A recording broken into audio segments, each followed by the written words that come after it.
Hi friends, ಎಲ್ಲರಿಗೂ ನಮಸ್ತೆ. Welcome to my YouTube channel. ಇಂದಿನ ವಿಡಿಯೋದಲ್ಲಿ ಮೂಡೆ ಕಟ್ಟೋದು ಹೇಗೆ ಅಂತ ತೋರಿಸಿದ್ವಿ. ಈ ವಿಡಿಯೋದಲ್ಲಿ ಹೇಗೆ ಮೂಡೆ ಮಾಡೋದು ಅಂತ ಹೇಳಿ ನೋಡುವ. ಅದಕ್ಕಿಂತ ಮೊದಲು ಯಾರೆಲ್ಲ ನನ್ನ ಚಾನಲ್ಗೆ ಇನ್ನೂ ಸಬ್ಸ್ಕ್ರೈಬ್ ಮಾಡಲಿಲ್ಲ, ಪ್ಲೀಸ್ ಸಬ್ಸ್ಕ್ರೈಬ್ ಮಾಡಿ, ಲೈಕ್, ಶೇರ್ ಹಾಗೂ ಕಮೆಂಟ್ ಮಾಡುವ ಮೂಲಕ ಸಪೋರ್ಟ್ ಮಾಡಿ. ಬನ್ನಿ ಮೂಡೆ ಮಾಡೋದು ಹೇಗೆ ಅಂತ ಹೇಳಿ ನೋಡುವ. 4 kg ಅರಬಳಂತೆ ತೊಂದೆ. ಈ ಅಕ್ಕಿ ಅರೆಬೆಳತಿಗೆ ಅಕ್ಕಿ ಅಂತ 4 kg ತಗೊಂಡಿದ್ದಾರೆ. ಈ ಅಕ್ಕಿಯಿಂದ ಮೂಡೆ ಎಲ್ಲ ಮಾಡಿದರೆ ತುಂಬ ಟೇಸ್ಟಿ ಆಗಿರ್ತದೆ.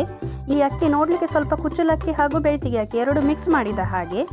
ಈ ಅಕ್ಕಿ ಹಾಕೋದ್ರಿಂದ ನಾವು ಬೆಳ್ತಿಗೆ ಹಾಗೂ ಕುಚ್ಚಲಕ್ಕಿ ಮಿಕ್ಸ್ ಮಾಡಿ ಹಾಕುವ ಅಗತ್ಯ ಇರುವುದಿಲ್ಲ. ನಮ್ಮ ಮೂಡೆ ಕಡುಬು ಕೂಡ ತುಂಬ ಸಾಫ್ಟ್ ಆಗಿ ಬರ್ತದೆ. 1 kg ಉರ್ದು, 4 kg ಅರೆಬೆಳತಿಗೆಗೆ 1 kg ಉದ್ದಿನ ಬೇಳೆ ಅಂತ ತಗೊಂಡಿದ್ದಾರೆ. ಇಂದೋನು ಆಜಿ ಏಲ್ ಸರಿ ದೆಕ್ಕೊಡು. ಉರ್ದುನ್ನ ಬೊಳಂತೆಯನ್ನ ದೆಕ್ಕದು ನೀರು ಮಾಯ್ತದು ಒಂಜಿ 7 ಗಂಟೆ ನೆನೆಯರೆ ದೀವೋಡು. ಈ ಅರೆಬೆಳತಿಗೆ ಅಕ್ಕಿ ಹಾಗೂ ಉದ್ದಿನ ಬೇಳೆ ಎರಡನ್ನು ಕೂಡ 6 ರಿಂದ 7 ಸರಿ ತೊಳೆದು 7 ರಿಂದ 8 ಗಂಟೆಗಳ ಕಾಲ ನೀರಿನಲ್ಲಿ ನೆನೆಸಿಡಬೇಕು. ಇತ್ತೆ ಆಜಿ 7 ಗಂಟೆ ಆಂಡು ಇತ್ತೆ ನಮ್ಮ ಕಡೆಕ ಅವನು ಸುರುಕು ಉರ್ದು ಕಡೆಕ ಐದು ಪಕ್ಕ ಬೊಲಂತಾರಿನ ಕಡೆಕ ಉರ್ದು ಸಣ್ಣ ಅವಡು ಬೊಲಂತಾರಿ ಚೂರು ಇಡಿಕೆಡಿಕ ಉಪ್ಪೊಡವು ಅರಿ ತಲಕ ಉಪ್ಪೊಡು ಚೂರು ಕೈಗೆ ತಿಕ್ಕೊಡು ಹೆಚ್ಚ ಸಣ್ಣ ಬರಲಿ ಬೊಲಂತಾರಿ. ಉದ್ದಿನ ಬೇಳೆಯನ್ನು ತುಂಬ ನೈಸಾಗಿ ಕಡಿಬೇಕು. ಎಷ್ಟಾಗ್ತದೋ ಅಷ್ಟು ನೈಸಾಗಿ, ತುಂಬ ಪೇಸ್ಟ್ ಚೆಂದ ನೈಸಾಗಿ ಬರಬೇಕು. ಅದೇ ಅರೆಬೆಳತಿಗೆ ಅಕ್ಕಿಯನ್ನು ಸ್ವಲ್ಪ ತರ್ತರಿಯಾಗಿ ರುಬ್ಬಿಕೊಳ್ಬೇಕಾಗ್ತದೆ. ಉದ್ದಿನ ಬೇಳೆ ತುಂಬ ಚೆನ್ನಾಗಿ ಪೇಸ್ಟ್ ಆಗಬೇಕಲ್ಲ, ಅದಕ್ಕೋಸ್ಕರ ನಾವು ಮಿಕ್ಸಿಯಲ್ಲಿ ರುಬ್ಬಿಕೊಂಡ್ವಿ. ಹಾಗೆ ನಮಗೆ ಅಕ್ಕಿ ತರ್ತರಿ ಆದರೆ ಸಾಕಾಗ್ತದೆ, ಅದಕ್ಕೋಸ್ಕರ ನಾವು ಕಲ್ಲಿನಲ್ಲಿ ರುಬ್ಬಿಕೊಂಡ್ವಿ. ಅರಿಲ ಉರ್ದುಲ ಕಡೆದಾಂಡು ಇತ್ತೆ ಉಪ್ಪು ಪಾಡ್ದು ಸರಿ ಕಲತ್ತದು ಸರಿ ಕಲಪೋಡು ಏತ ಅದ ಬೋಡು ದಪ್ಪಲಪ್ಪರಲ್ಲಿ ತೆಲುಪುಲಪ್ಪರ ಬಲ್ಲಿ ತೋ ಮಲ್ತದು ಕಲಪೋಡು ಎಡ್ಡೆ ಕಲತಂದ ಮೂಡೆ ನಸೆ ಹಾಕೊಂಡು. ಉದ್ದಿನ ಬೇಳೆ ಹಾಗೂ ಅಕ್ಕಿ ಎರಡನ್ನೂ ಕಡೆದಾದ್ಮೇಲೆ ಅದಕ್ಕೆ ರುಚಿಗೆ ತಕ್ಕಷ್ಟು ಉಪ್ಪನ್ನು ಹಾಕಿ ಚೆನ್ನಾಗಿ ಹೀಗೆ ಬೆರೆಸಬೇಕು, ಸರಿ ಬೆರೆಸಬೇಕು. ಅದನ್ನು ಹೀಗೆ ತುಂಬ ಜೋರಾಗಿ ಬೆರೆಸೋದ್ರಿಂದ ನಮಗೆ ಮೂಡೆ ತುಂಬ ಸಾಫ್ಟ್ ಆಗಿ ಬರ್ತದೆ. ಮತ್ತು ಈ ಹಿಟ್ಟು ತುಂಬ ತೆಳು ಅಥವಾ ದಪ್ಪ ಇರಬಾರ್ದು.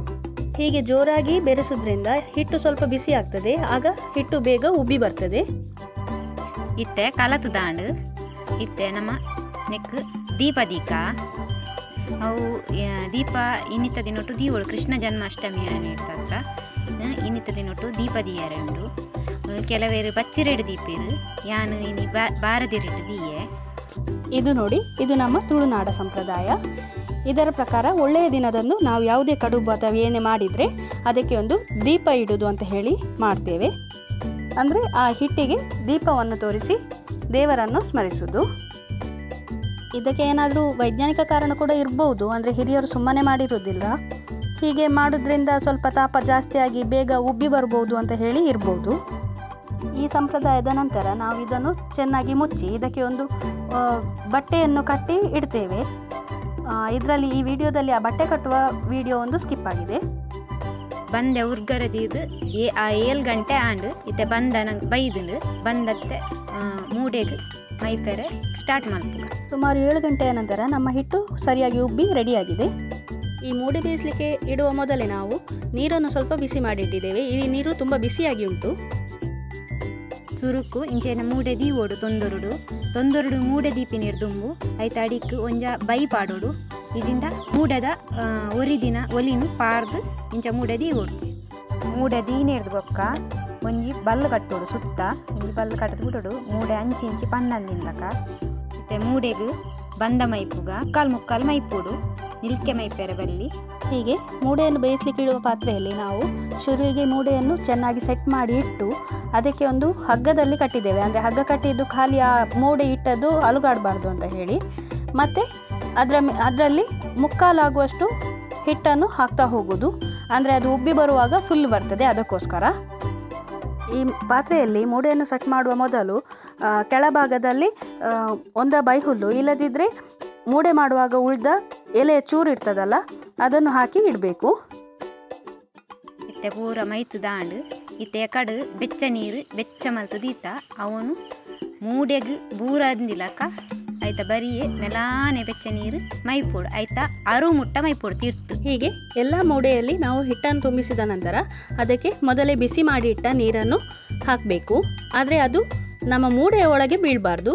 ಸ್ವಲ್ಪ ಬದಿಯಿಂದ ಹಾಕಿ ಖಾಲಿ ನಮ್ಮ ಇಡ್ಲಿ ಪಾತ್ರೆಗೆ ಮಾತ್ರ ಬೀಳುವ ಹಾಗೆ ಹಾಕಬೇಕು.